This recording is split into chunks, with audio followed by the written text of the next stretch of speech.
Those children are being neglected by an absent mother who's never home and probably unemployed. My Aunt Patricia's voice came through crystal clear on the recorded intake call, dripping with concern that masked her usual judgment. The CPS caseworker taking the report had documented everything meticulously. My address, my children's names, detailed allegations about my terrible parenting. What my aunt didn't know was that every CPS report in the district crossed my desk for review, and I was the district director she'd just filed a complaint with. I'd been in my office at the Department of Children and Family Services for 12 hours straight, reviewing emergency removals, approving foster placements, and managing a staff of 47 caseworkers across 3 counties. It was 9 p.m. on a Thursday when my assistant Jennifer knocked on my door with an apologetic expression. "Director Morrison, I'm sorry to interrupt, but there's a new intake that requires your immediate review. High priority flag." I rubbed my tired eyes. High priority meant imminent danger, drugs, violence, severe medical neglect. "Send it over." She hesitated at the door. "Alex, you should know, the family name is Morrison. Same address as yours." My stomach dropped. I opened the file on my screen, and there it was. A CPS report filed at 3:47 p.m. that afternoon by Patricia Hendricks against Alexandra Morrison regarding the welfare of Emma Morrison, age 8, and Jacob Morrison, age 6. My children. My aunt had reported me for child neglect. I read through the allegations with growing disbelief. According to Aunt Patricia, I was never home, leaving my children unsupervised for hours. She claimed I was probably unemployed and living off government assistance. She stated the children looked thin and unkempt, and were often seen playing outside alone without adult supervision. The caseworker assigned to investigate was Marcus Webb, a 7-year veteran who reported directly to my division chief. The initial assessment was marked for a home visit within 24 hours. I picked up my desk phone and dialed Marcus's extension. He answered on the second ring. "Webb. Marcus, it's Director Morrison. Do you have a minute to discuss the Morrison case that just came in?" There was a pause. "Director, yes, I saw the name match. I was planning to request a conflict of interest transfer first thing tomorrow." "That won't be necessary," I said calmly. "I want you to handle this exactly as you would any other case. Follow standard protocol. I'll recuse myself from direct oversight, but I want this investigation done by the book." "Ma'am, are you sure? This is highly irregular." "I'm sure.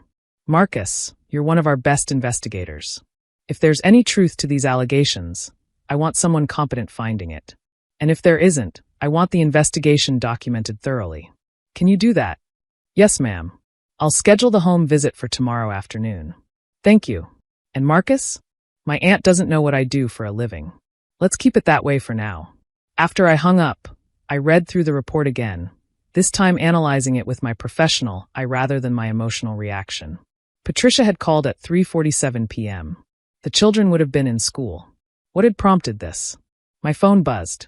A text from my sister Lauren. "Did you piss off Aunt Patricia?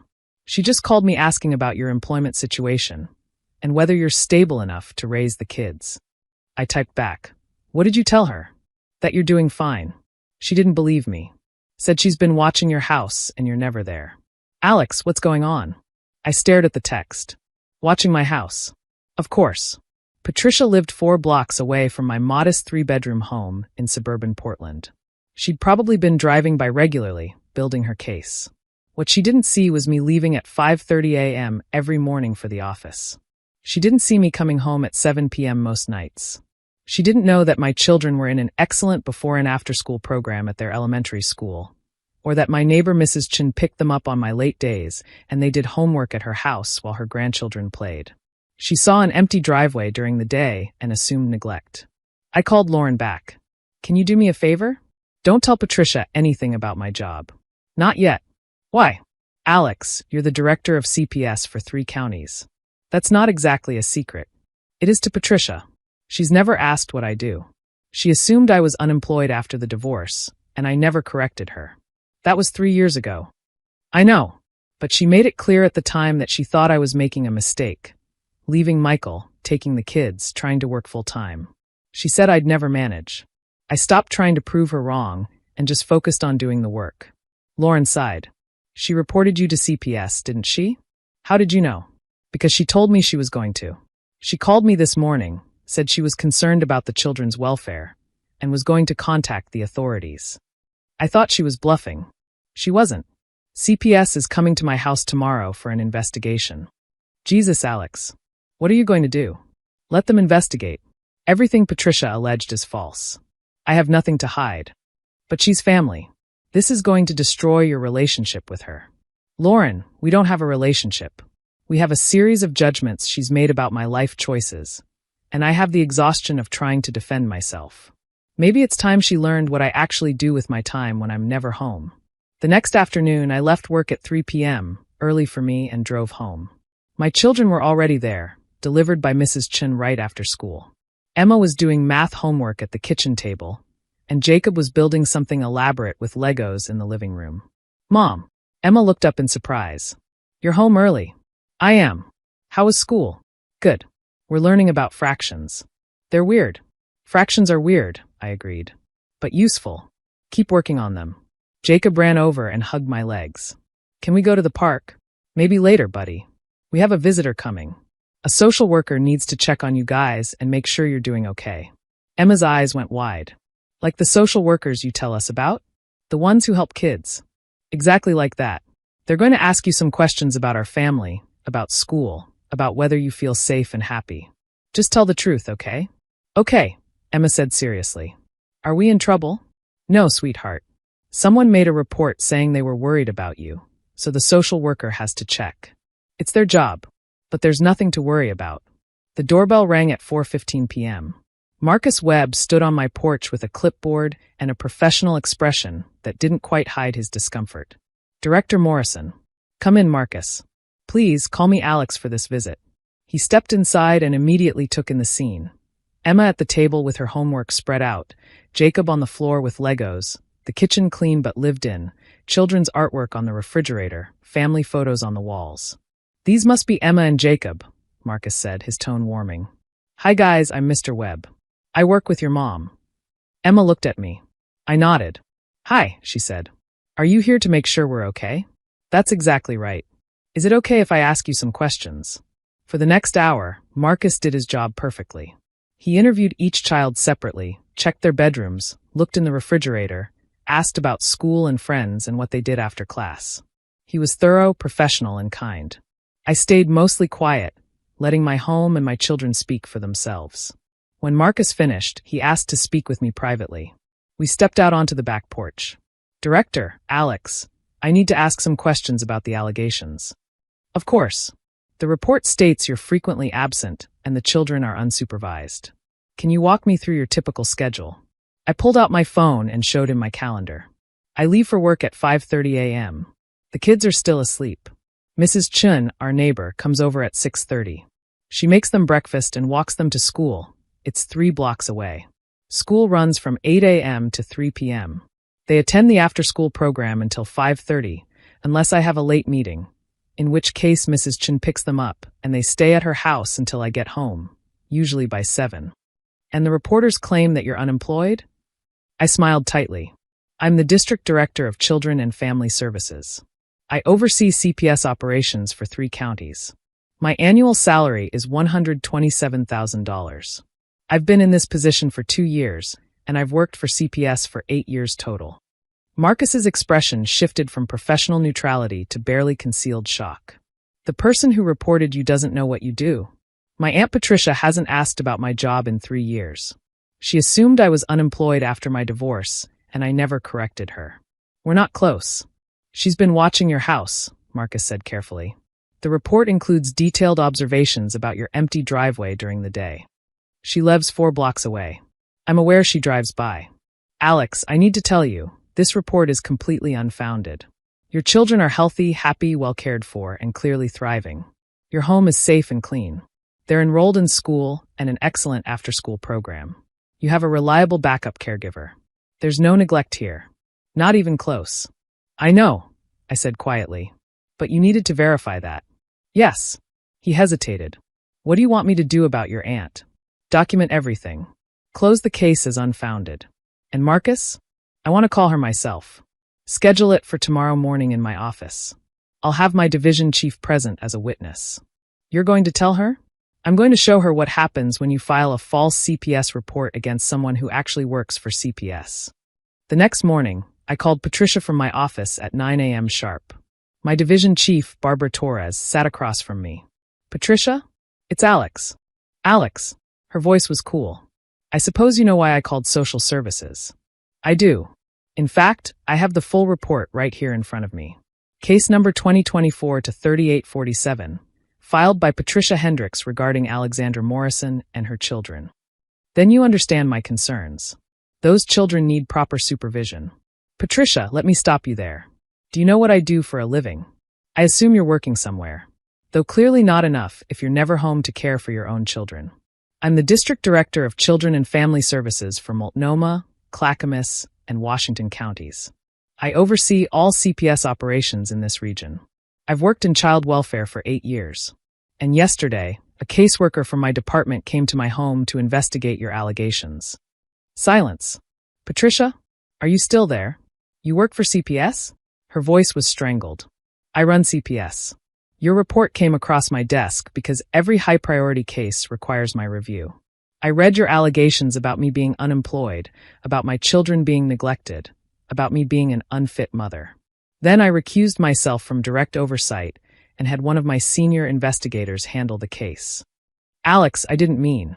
The investigation concluded that your allegations were completely unfounded. My children are healthy, happy, enrolled in an excellent school and after-school program, and have consistent, reliable care. There is no neglect. There is no abuse. There is a working mother with a demanding job who has arranged excellent childcare. I was just concerned. No, you were judgmental. You decided 3 years ago that I couldn't manage as a single working mother, and you've spent the past 3 years looking for evidence to confirm your bias. You never asked about my job. You never offered to help with the kids. You just watched my empty driveway and built a case against me in your head. Barbara was nodding approvingly across the desk. Do you know what happens when someone files a false CPS report? I continued. It wastes limited resources. Every hour my caseworker spent investigating your baseless claims was an hour he couldn't spend helping children who are actually in danger. We have a backlog of cases involving real abuse, real neglect, children who desperately need intervention. And you wasted our time because you disapproved of my life choices. I'm sorry. Patricia's voice was small now. I didn't realize. You didn't ask. That's the problem. You assumed. You judged. You acted. And now it's on record that you filed a false report. If you ever do this again to anyone, me or anyone else, I'll personally recommend prosecution for filing a false report. Do you understand? Yes. Good. One more thing. My children are not neglected. They're thriving. Emma is reading 2 grade levels above her age. Jacob is in gifted math. They have friends, hobbies, stability, and love. They have everything they need. What they don't need is a great aunt who judges their mother without knowing anything about her life. Alex, please. I have to go. I have actual cases to review. Children who actually need help. Goodbye, Patricia. I hung up and looked at Barbara. Too harsh. Perfect, she said. She needed to hear it. And for what it's worth, you handled this exactly right. You let the system work. You didn't interfere. You proved that the investigation was fair. I just wish she'd asked, I said quietly. 3 years. She could have asked what I do for a living at any time. Some people don't want answers. They just want their assumptions confirmed. My phone buzzed. A text from Lauren. What did you say to Patricia? She just called me crying, saying she made a terrible mistake. I typed back, the truth. I told her the truth. That evening, I got home at 6:30, early for me. Mrs. Chin had already dropped off the kids, and they were in the living room watching a nature documentary. Mom, Jacob ran over. We're learning about penguins. I love penguins. Did you know I spend my days making sure kids like you are safe and happy? Emma looked up from the TV. That's your job, right? You help families. That's my job, I confirmed. Is that why Mr. Webb came yesterday? Because someone thought we needed help. Something like that. But we're okay, Emma said confidently. We have you and Mrs. Chun in school and our friends. We're really okay. You're more than okay, I said, pulling them both into a hug. You're wonderful. Later, after the kids were in bed, I sat at my kitchen table with a glass of wine and thought about Patricia's call, about assumptions and judgments, about the weight of other people's opinions. My phone buzzed one more time. A text from an unknown number. This is Patricia. I'm truly sorry. I was wrong about everything. If you're willing, I'd like to try again. I want to know my great-niece and nephew. I want to know you. Not the version I assumed existed, but the real you. I stared at the message for a long time. Part of me wanted to delete it, to cut her out completely. But another part, the part that worked every day with broken families trying to heal, knew that second chances mattered. I typed back, Sunday dinner. 6 p.m. Come ready to hear about what I actually do for a living. Her response was immediate. I'll be there. And Alex, I'm proud of you. I should have said that 3 years ago. I set down my phone and looked around my kitchen, not fancy, but clean and warm and filled with evidence of life. Children's drawings on the fridge. School papers on the counter. 2 lunchboxes waiting to be packed for tomorrow. This was success. Not a perfect house or a flexible schedule or family members who understood without being told. Just a safe home, happy kids, and meaningful work that made a difference. Patricia had called CPS because she thought I was failing. Instead, she'd discovered that I was running the very organization she'd called. And maybe, just maybe, she'd learned that assumptions about working mothers, about any mothers, were worth questioning. I finished my wine and started packing tomorrow's lunches, thinking about Sunday dinner, about second chances, about the complicated work of building a life that looked nothing like what people expected, but everything like what mattered. My kids were safe. My work mattered. My choices were sound. And that, I decided, was more than enough.